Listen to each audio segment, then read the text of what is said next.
morning, how are you guys doing? Jonathan is here. I just wanted to say a couple words before I bring him out. I'm so thrilled to be with you. I'm really excited. And this particular session, all the sessions are interesting because obviously they do such a great job, but this one's quite special. And so I wanted to say a few words why before Mr. Franzen comes out. You probably know he's a novelist. You've probably read some of his work. But I just wanted to mention who we're about to hear from, for context, as we say in journalism. He's the author of 6 novels, 4 collections of nonfiction, the winner of the National Book Award, the John Gardner Prize, the Heartland Prize. In a time when we hear that maybe letters and maybe books themselves are in decline, he has the kind of books that people still find a way to rush out and read. His books have sold over 1 million copies, which is unusual for fiction, and been translated into over 40 languages. He grew up in Missouri, studied in Germany as a Fulbright scholar, is the only novelist of the current era to be on the cover of Time magazine. And the New Yorker hailed The Corrections, which many felt was his sort of first big breakout book, although he had others before it, as that rare thing, quote, the great American novel. The editor of the New York Times Book Review declared it a, quote, masterpiece of American fiction. He followed that up with Freedom, which is one of my favorite books of all time. Who cares, but they asked me to moderate, so that's my view. And Freedom, interestingly, is a book that the Washington Post said is not just, quote, engrossing. It illuminates, through the steady radiance of its author's profound moral intelligence, the world we thought we knew, which is an interesting way to think about a piece of fiction, and I think high praise. An NPR review recounted, there's not one throwaway scene. And for all that effort, nothing feels overwritten or false. It extends the possibilities of the good old realist novel, making skeptical postmoderns believe, again, that literature canon should hold up a mirror to the world. BBC dubbed Franzen America's most divisive novelist and a literary juggernaut. His latest book, Crossroads, was declared his best book yet by The Atlantic. Barack Obama said it was his best book of the year that he read. A Slate review said Crossroads does everything a great novel should do, and then dubbed Franzen the Tolstoy of the internet era. We'll find out if he likes that configuration or not. I'm almost done, but I'm not done with the introduction. New York Magazine's Sam Anderson has marveled that Franzen's sentences, quote, are so well written, you want to pluck them, stab at them with little corn holders, and eat them.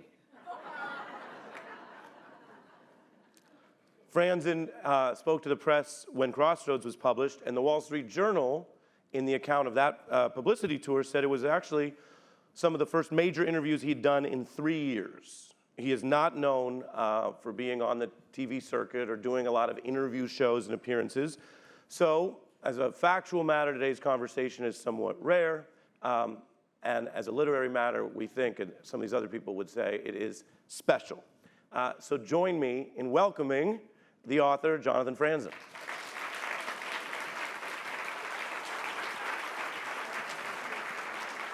Thank you.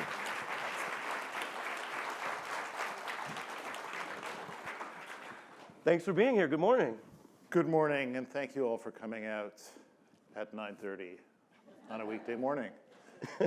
Yeah, and what a nice way to start the day.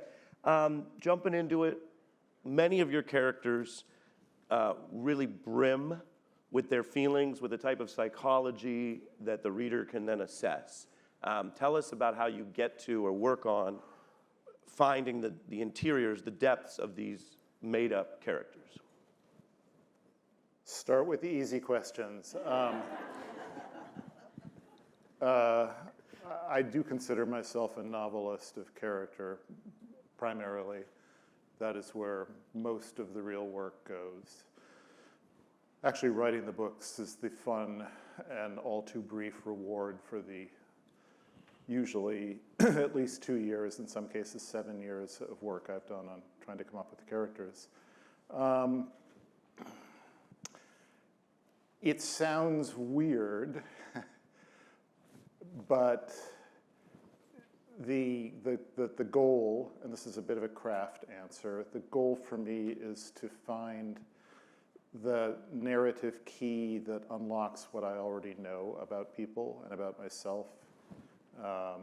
That's all. So I grew up in a family of 5. I was the youngest by far of 3 sons of my parents.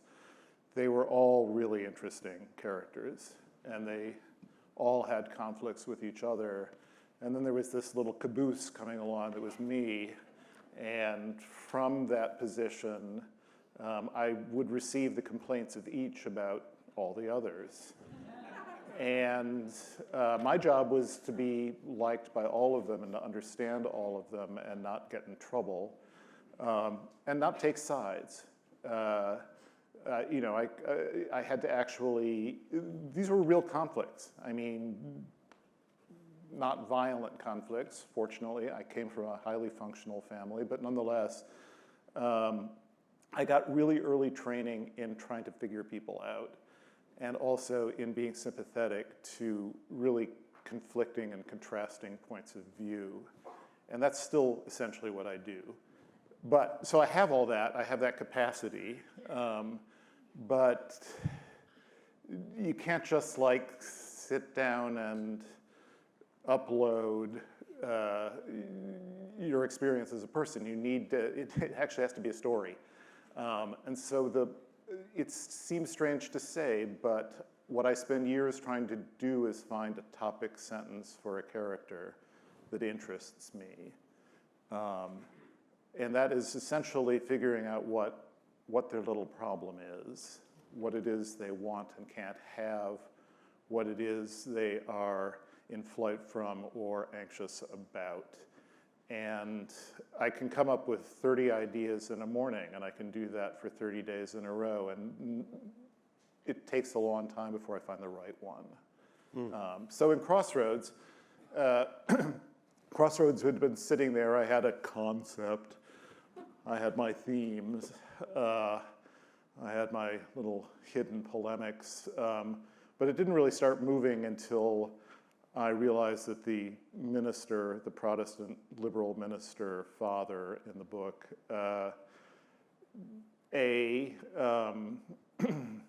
hadn't spoken to the man next door to him in the church office for 3 years, and B, was desperate to get in the pants of one of his own parishioners. And that there was a single sentence writable about that. And the great thing, and another thing I will say, is the sentence always has to be funny. If it's not funny, then it gets discarded. It has to be some ridiculous problem that is not ridiculous at all to the character. So that's a somewhat abstract version.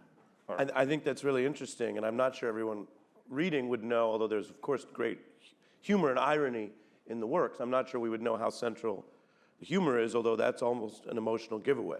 People can't help but laugh. You sometimes can't help but chuckle at a thought, and that there's something real in that might be different than telling yourself, oh, what a smart thought, or what a deep thought, and go ahead. People, you know, when I was doing events for the corrections 20 plus years ago, people would come afterwards and say, come up to me afterwards and say, I didn't know until I heard people in the audience laughing that your book was funny. I read every word. It was like, there's a man trying to have a conversation with a friend while he has a fillet of salmon in his leather pants. Did this strike you as a tragic novel? You know? Well, there's a line about a grim work of social realism. I mean, it's like, and sometimes it seems funny social critique. Sure. There's a description in Crossroads of a certain type of youth church group, which could also relate to other, generally lefty do-gooder groups, if I'm generalizing. And you have this line I wrote down. You say, at that place, quote, public displays of emotion purchase overwhelming approval. And you're doing a lot with a very few words there. And I chuckled at almost feeling that that's a place I haven't been in a fictional universe in, the 70s? But I felt I recognized it from exactly certain spiritual, political zones of Seattle where I grew up. And there's nothing wrong with rewarding emotion or sharing emotion, and yet something in the economy of the way you put it made me go, oh yeah, I know that. Any response you have to that is welcome, but I also have a passage, if you do us the honor, just this paragraph. Oh, sure, yeah. just let's get into it. This is a passage where you're describing a family dynamic, and among other things, and you just told us family is important to you. And so for the room, I'll say it's just discussing a son and his father's decisions or history hanging over him, and the choice he wants to make as he's facing the draft or a draft deferment at the time. Yeah, and just for a little bit of context, this is set in the later years of the Vietnam War, and it is a problem for the oldest son in this family. He realizes, his girlfriend says, isn't it kind of bad of you to be avoiding service that less privileged people have to perform just because you have a student deferment? He'd glimpsed a moral truth which there was no going back and unglimpsing. His heart went out to the uneducated kid who was serving in his rightful place. He didn't want to be like his father, who merely professed to have sympathy for the underprivileged. Giving up his student deferment was an insanely steep price to pay for being more consistent than his father. But by the time they reached the house, and there are some dots here, on one of the shabbier side streets of Urbana, his moral intuition was telling him to pay it. That would be the price, the insanely steep price. There are many typos in this, Ari. Is that true? They're incredible. I'm sorry. Incredible, like almost unreadably. Well, I mean, but I did prepare for today. I would like something for effort. You totally prepared. Wow. I mean, I'm thinking of every English teacher I've ever had, finding out that Jonathan Franzen told me I had typos. No, but seriously, intrusion for intuition, for streets. So, not to distract you too much,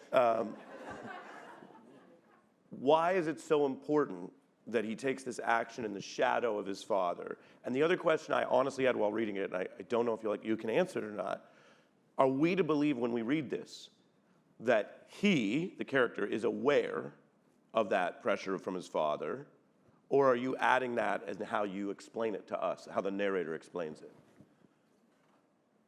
The book is written in very, very close third, and you know, this is the household of a minister, and they've been talking about right and wrong since they were able to speak. So I don't think it's, and they also have been talking about social justice, which is a phrase we're very familiar with now, but actually people use the very phrase social justice in the early 70s as well. So these are definitely part of his discourse even as a child. So I think this is absolutely what he's thinking. And there again, I mean, the topic sentence I found for the character Clem was something to do with trying to prove himself stronger than his father by doing this insane thing of giving up his student deferment, yeah. And you mentioned his father's a pastor. He has this very overwrought, intense competition or duel with the younger other associate pastor or pastor. The themes of religion, God, and righteousness hang over the entire book. And I was very curious by the end, does the book exist in a world where God does exist? The narration, you called it a close third? Yeah. At the end of the book, it feels like we're hearing about things in the context of God existing. Is that the wrong question? Does it matter? Does God exist in the book? I was not interested in writing a theological novel. Others have done that. J.F. Powers, Flannery O'Connor, John Updike, most tediously. And I am not a believer. I was interested but I know believers. And I know people for whom God is a real presence. And it was a challenge. The challenge was, can I imagine what it's like to be that person? Can I find a way of putting into words what it might be like to have that experience? And so in that sense, because God is real to three of the characters, it is real in the book. I mean, that would be the hope. And I mentioned the word polemical a little bit earlier. I mean, there was a little bit of me that, because in good liberal and progressive circles, religion has been so completely, that is, organized religion, Christian religion, has been so completely sidelined and to a certain extent violently rejected because of its association with evangelicals who are supporting the other side. I wanted to poke the hornet's nest a little bit and say, hey, you know what? There was a time when good liberals actually did go to church and did believe in God. And what's more, you may not take it seriously, but I'm going to take it seriously. It was perhaps the only polemical thing I did in the book. But it was there was a little bit of calculation. Like, this is the moment when I should be saying, hey, you know what? Religion may seem dumb to you, but dumb rejection of religion is also dumb. I think that's super interesting, John, because you're also speaking behind the skill set you have. You have the skill set to do this, to make this art, and it reaches people. And I mentioned in the introduction that it really does. So that's not self-regard, that's a fact of the art in this moment. And you're saying you wanted, in a way, to use that skill, that art, to also shine a light on that? You're wincing. Yeah, maybe shine a light is one way of putting it. I also, writing novel is slow work, or it should be, if you are taking the proper care with it. It takes a while to assemble a book's worth of tight, intelligent sentences without cliches. And while you're doing that, the world keeps changing. There's a 24-hour news cycle that Mr. Melber is familiar with and participates in. We need it. It's a good thing. But it leaves the novelist who wants to write about the world around him, her, or them in a position of feeling like you're playing catch-up. You say, oh, well, here's a really interesting thing happening in society now. I'll write a novel about that. Well, by the time the book is published, we're dozens, if not hundreds, of news cycles past that, and it's been commented on to death by other people who are participating in this festival. Is that why you prefer to set this? They're not commenting on it to death yet. That is no disrespect to Ezra Klein and Bret Stephens. They're doing the kind of work that maybe 100 years ago the novelist might have done, which is processing, thinking about, reflecting on, weighing what's happening in real time. But that's not really an option for the novelist now, because we are slow. And so what you have to do, if you still want to remain engaged with the culture and the world around you in some way, you have to spend a lot of time looking where other people aren't. So do you feel that speed of life, though, has accelerated during your lifetime? Because this novel set in the past, Freedom, you were commenting broadly on Iraq and economics of foreign policy and other things. Yeah, although that novel goes up to, I believe, 2000, what is it, 10. It goes up to the year it was published, so that the stuff with Iraq, for example, was already historical, which is the other thing you can do. And it's one of the attractions of writing something not in the present. It's just gotten really hard to write about the present.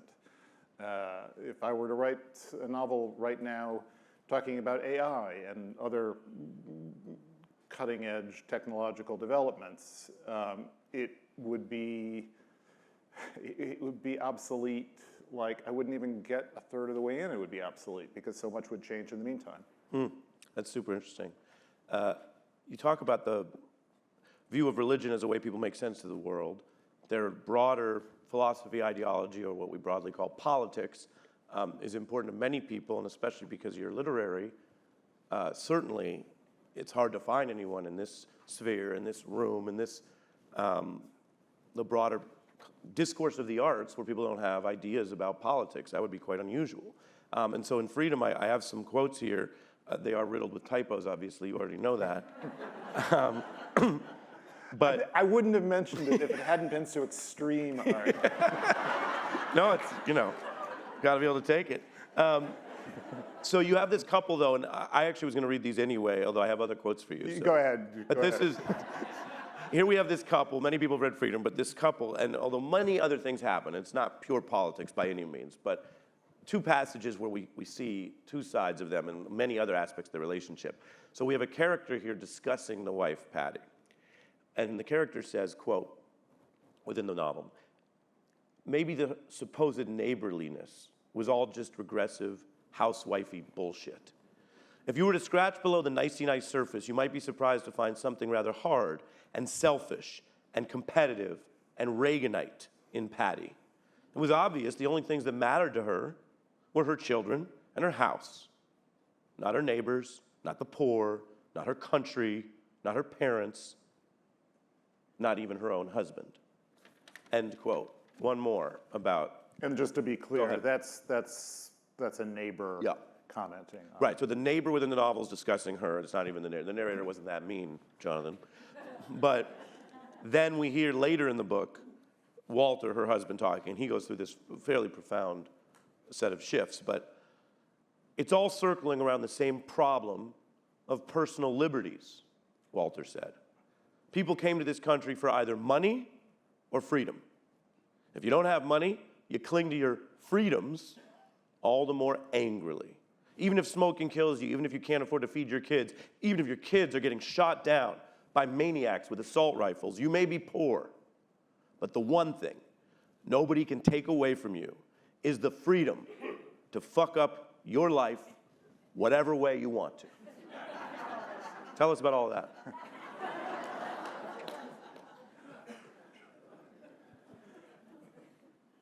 Yeah. So when I first started out as a novelist, I imagined that novels had political agency. I was thinking of The Jungle. I was thinking of Germinal, and I was thinking of some of Dickens, most recently Catch-22, which seemed to have somehow perhaps helped shift public opinion on the Vietnam War. And I had this idea that the novelist's job was to tear the mask off, unmask how terrible capitalism was, and readers who had been drifting along in somnolent acceptance of the status quo would suddenly realize that the world had to change. This was a flawed model of what the novelist did.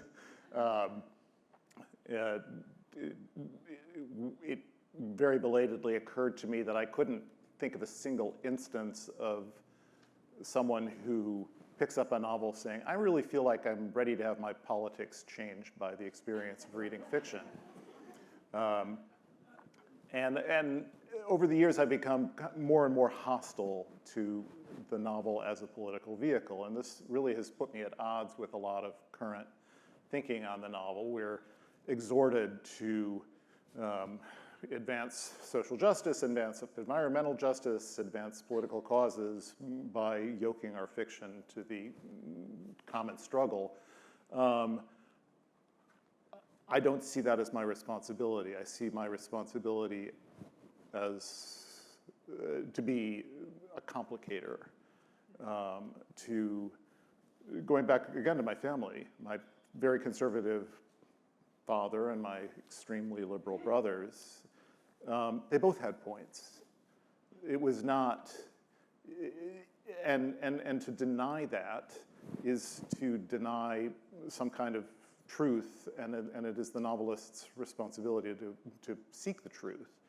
So whenever politics occurs, like in those passages, I'm not exactly making fun of. I'm just saying, well, this is what this character thinks.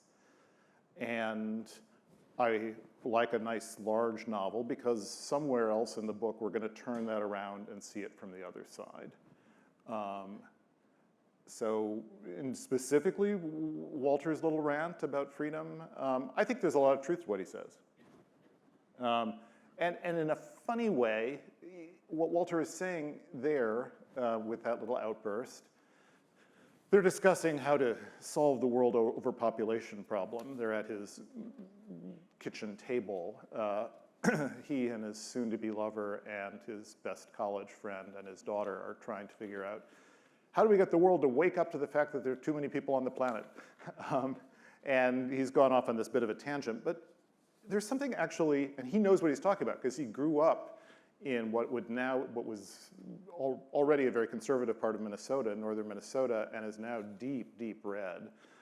He knows those people. He had a father who essentially drank himself to death and loved his guns and loved his cigarettes. He's talking about something he knows very well and is angry about because it killed his father, but he also gets it. And that's what I would want. If you're going to like the character, he's not sitting in La Jolla talking about those people in deep red northern Minnesota. He's talking about himself, and he's bringing some passion to it, and it's illuminating of his character. That's what that is there for. It's not because I'm trying to put my own political views in. How much has that changed? I mean, unlike some novelists, you've written, especially earlier in your career, quite blatantly or quite directly about what novels can and should do. So is this a different feeling that you had now than before? No, it's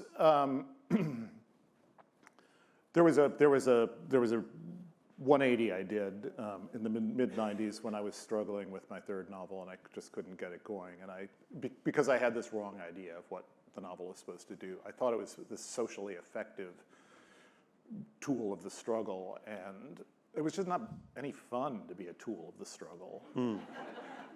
And every time, and also you have to you have to do things that you shouldn't do. You have to accept the political position. Well, and what if it's like some of that political position, it's good, but other parts of it, questionable.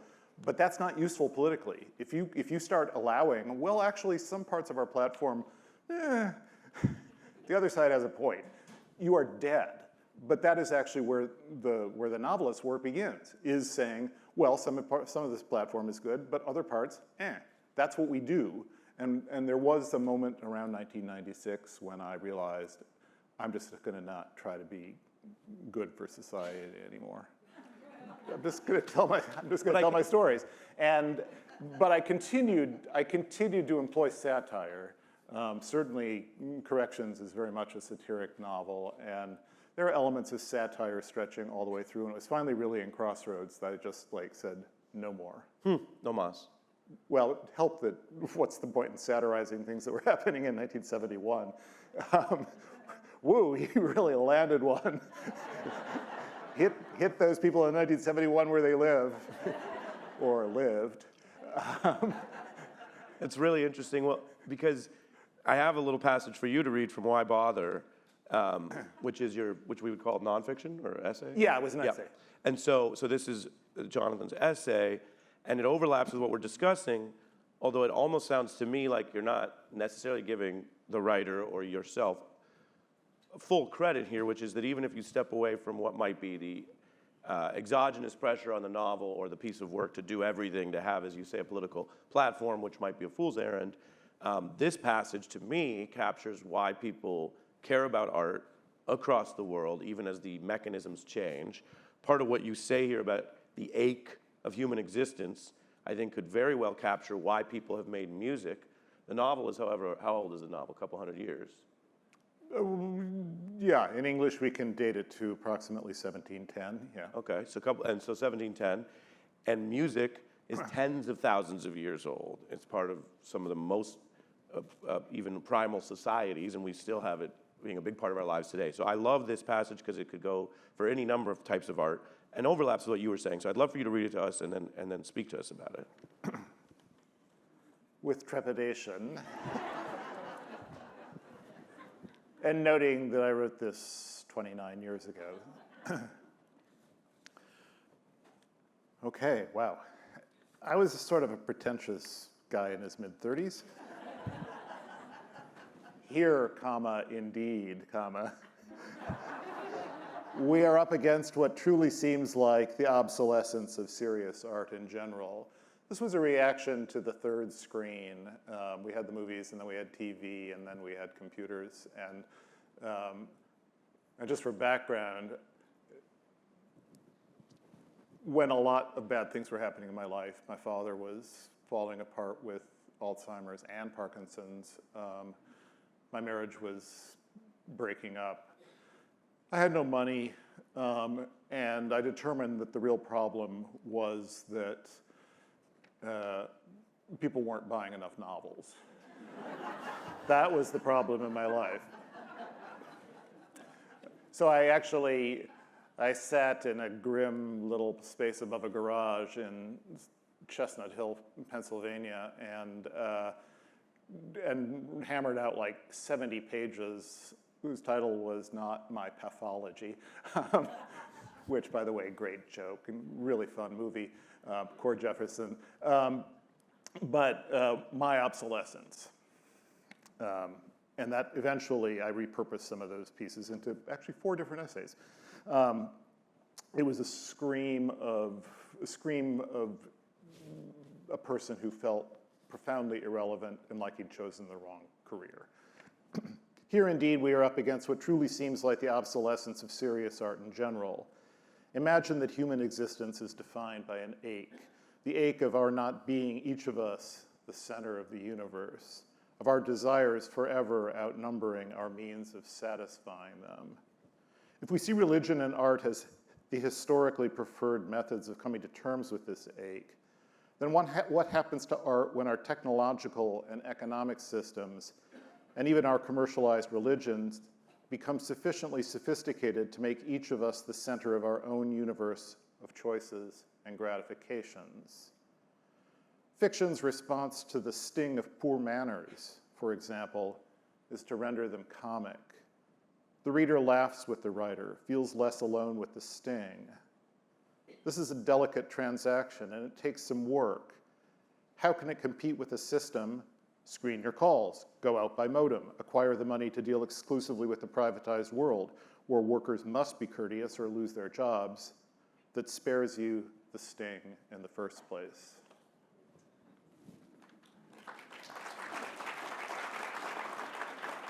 Laughter or applause, they both work. It's fascinating, and I think people might appreciate how open you're being and sharing what you call the pathology or a personal journey to then what you were thinking and doing. And we all have various layers of that, but as a student or an expert of that aspect of the human condition, or at least the amount of time and verve you put into it, you seem to have a good diagnosis for yourself. Having said that, the kids say when something's really true, John, they say bars. You ever heard that? I have heard that, so, but I would not dare to use it. So by the end of this, I would say bars. Like you're capturing in one paragraph not only that ache that so many artists across time try to deal with the human condition in art, and we might feel just a tiny bit more seen or less alone by an artist who may or may not be in our society or may be long gone. The song hits you over the breakup, and that artist has already lived her life, and she's gone now. Yeah. And then you still feel less alone. That's a great thing. And then you juxtapose that to a type of economic existence where people might just route around all of that to avoid feeling human. Go ahead. Yeah, no, thank you. That's a great praise to you, and I won't say any more. So we have only 10 minutes left. I've enjoyed it so far. I hope you all have. Thanks. So you have described an evolution in your work and also an observation that people are, not this room, but people are reading fewer novels. And yet art comes and goes and comes back, and music lasts. And do you think about, or is it even relevant, to do work that after you're gone, other generations may come back and grapple with? You joked about, I landed that in the 70s, but don't some of these issues endure precisely because they're human issues? Yeah, I don't really think too much about posterity. I think we would be lucky to have a posterity of any sort, given the way the world is going.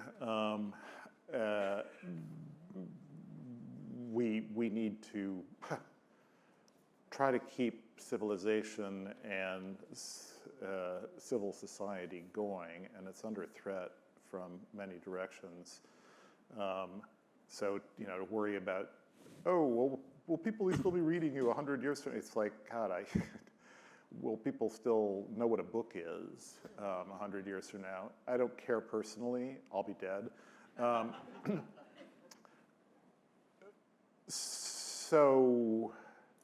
But I do care. The audience may be getting somewhat smaller, but I am a 70s guy, and I did go through a church fellowship for 6 years, 6 very important years, actually, 7th through 12th grade. And there was very little talk of God, which is one reason I could stand being in it, and even less talk altogether of Jesus, which made it that much easier.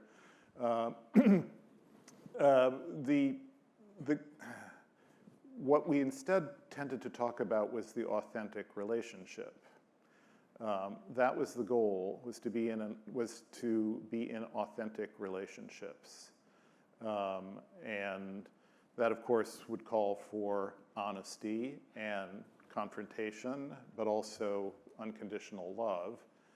And it's funny. I was doing a little tour in Europe about 18 months ago, and on stage, a very, very sharp German literary guy said, "It seems to me that what you describe as the precepts of this youth group in Crossroads is exactly your praxis as a novelist." And the coin dropped. I realized that is exactly what I'm trying to do. That it is, for me, it's about honesty, confrontation, and unconditional love. And the unconditional love particularly for my characters, but also confronting them with the maximum stress, really putting them through the ringer, and throughout trying to be honest in my depiction of them, and honest in some way with the potential reader. And I would go further and say that rather than thinking about posterity, I think about the novel as a vehicle for some kind of authentic relationship with another person. I, as a reader, feel, because Dostoevsky did such a great job, out of his crazy, sick self, but also out of his commitment to writing amazing novels, he's basically there, and I am experiencing a relationship with him, and that's really what I want. I think of the audience not as numbers anymore. I think of it as the individual people I might meet and who might read the book, and there it is. So I'm not religious, but little religious. I love that. I have a final passage. I think I'm going to read it, and it's about authentic relationships. So I think it grows out of some of what you just shared as we think about the craft. And the only question is something you and I discussed briefly when I got to meet you yesterday, which is, where do you come up with this? It rings so true that it's like, is this from your relationships? But they can't all be, obviously. Is it because you're a good listener? Because you go so intricately into people's stories, I was thinking about how good journalism is about accuracy, but good art is about truth. And a full truth, especially the way you render it, is not going to be fact-checked according to those characters per se. So I'm going to read this, and then you can respond however you want, including along any of those lines, perhaps. I always like to tell people where we're going because they've asked us to keep time, so we'll have about 4 minutes after that for you. This is from a pivotal part in my personal view as things are getting done and resolved, or maybe unresolved, that's probably the wrong word, but as things are happening deep into freedom. While the rain lashed and the sky flashed, he tried to fill her with self-worth and desire. Tried to convey how much he needed her to be the person he could bury his cares in. It never quite worked. And yet, when they were done, there came a stretch of minutes in which they lay and held each other in the quiet majesty of long marriage, forgot themselves in shared sadness and forgiveness for everything they'd inflicted on each other, and rested.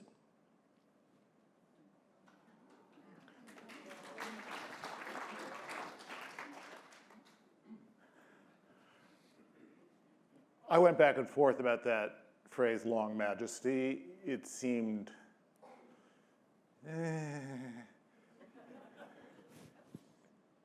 I left it, but I wasn't sure about it. Majesty is just one of those words, unless you're writing about visiting the court of the king or queen, you gotta be careful with.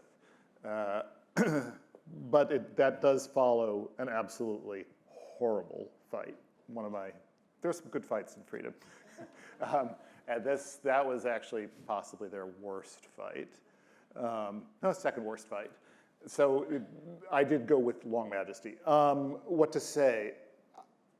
Well, it just occurred to me, I think there may be two kinds of writers. There's the kind of writer who can only write about themselves in some fashion, and then the kind of writer who the last thing they can do is write about themselves. And I'm the other kind. I'm the second kind. I can, in nonfiction, because it's true, it's fact, and because I've found a way to make fun of myself, which makes it less horrible to be exposing myself because I'm laughing at what I'm exposing. I can do it, but in anytime I try to write a character who's like me in a book, I end up hating the character, just automatic. And I can persist literally for a year or more trying to work on a character before I realize the reason this isn't any fun is you don't like the character, and the reason you don't like the character is he's a lot like you.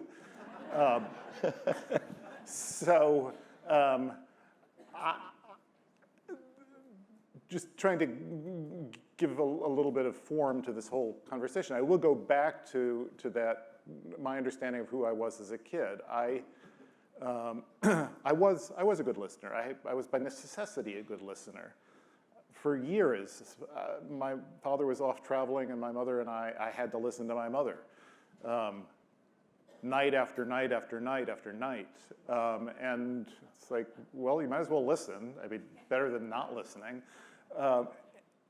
And I was surrounded by powerful characters who were powerful, good fiction characters because they were strong and they were a pure flavor, each of the 4 other people in my nuclear family. And I just felt like this blur, this young blur, and who could kind of and sensitive. And so I had responders for all kinds of things that could resonate in me and that I could ideate and imagine what it was like to be the person who was causing me to respond like that. But I didn't ever have any definition except I'm a writer. And I think that's kind of, that's where it comes from, is that I have multiple selves, which is to say I don't have any. When I'm alone with myself, it's like, who are you? You're the guy who just wants to deal yourself poker hands and bet against yourself and then go bird watching. I mean, there's nothing there.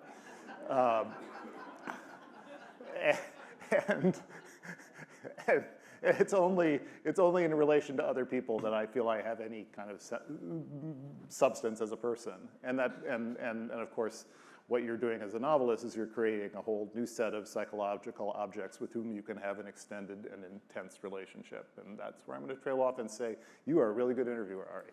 Oh, thank you, Jonathan. Well, thank you. It's a fitting point to close on, because you just shared with us that you're seeking something, and then the stuff you've created helps a lot of people feel like they understand the world a little better, a little differently because of what you've shared. So thank you, and join me in thanking Jonathan Franzen.